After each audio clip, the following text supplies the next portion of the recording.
Welcome back. Well, we're finally getting our first look at this effort all over Minnesota to crack down on distracted driving. Nearly 300 departments handed out 5,500 tickets in April. We've been telling you about that for a couple days. And that's a lot of people busted for driving with their phone in their hands, but still about 1,000 less than the last time. So what should we make of what we know now? Well, as Kent's going to talk about, it depends on who you ask. Distracted driving enforcement is a moving target within a moving target for law enforcement.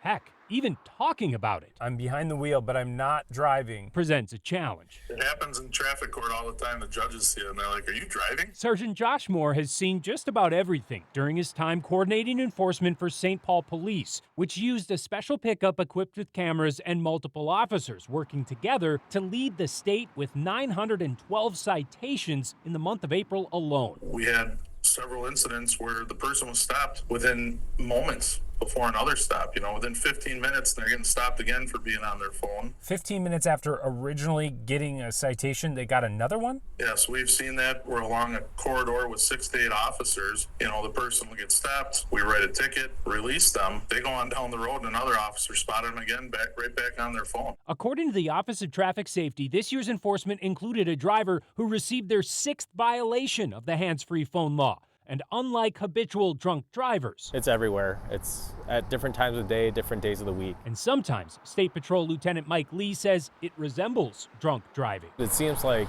man, this person has to be impaired, but when you get up there, they just admit, hey, I was looking at my phone. I didn't see you behind me. I didn't hear your sirens, all that stuff. I'm like, well, you were all over the road. But there is good news. Not only did the number of statewide citations drop by about 1,000 from 6,450 in April of last year to 5,426 this year, but the number of fatal distracted driving crashes went from 30 in 2024 to 20 last year. If you see a decrease in numbers, you hope that what we're doing is making a difference. That appears to be the case along Highway 7, which went from 5 fatalities alone in 2024 down to 0 last year after installing AI-equipped cameras that help officers spot distracted driving. But maintaining that trend will remain a moving target. I still think it's a big problem. When we first started doing this enforcement, people would have the phone up in front of their face, in front of the steering wheel. You see a lot of it now where people are holding the phone down along their thigh, trying to hide it, and their eyes are looking down off the roadway at the phone. So it's, in my opinion, even more dangerous. It's so ingrained in us as people now that I don't think people even realize they're doing it. Now, that last point really struck me because it illustrates how the problem itself has been a moving target. This law took effect back in 2019. Since then, we've seen big leaps in tech to help keep our cars safer and to help law enforcement catch people, of course. But at the same time, for many, phones have become even more addictive, Jana. Yeah.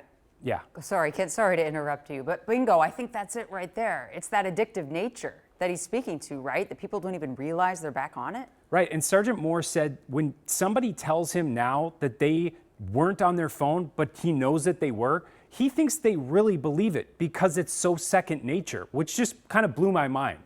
Wow. Yeah, that's a whole other way to think about it, but still, nonetheless, cannot do it. You would think being pulled over twice in 15 minutes would break the habit, but we're still here where we are. All right, thanks so much, Kent. Really enlightening stuff.